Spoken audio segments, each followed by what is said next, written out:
भाई हमन बोलथन कि हमार किस्मत बहुत खराब है, लेकिन कौन हरे किस्मत के लेखक जो इतना अंट संट लिखते जाते, तो वो हम स्वयं हरन। वो हरे हमार कर्म।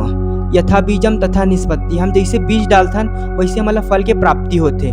तो का हरे कर्म और कितना प्रकार है? तो कर्म के 3 प्रकार है। पहला, मन या बुद्धि द्वारा किया गया कर्म। दूसरा, वाणी द्वारा किया गया कर्म। तीसरा, शरीर द्वारा किया गया कर्म। हम सोचते कि हमारे जो शरीर द्वारा किया गया कर्म और वाणी द्वारा किया गया कर्म वही श्रेष्ठ है, लेकिन गलत है। हमारे जो बुद्धि द्वारा किया गया कर्म वही सर्वश्रेष्ठ कर्म हरे।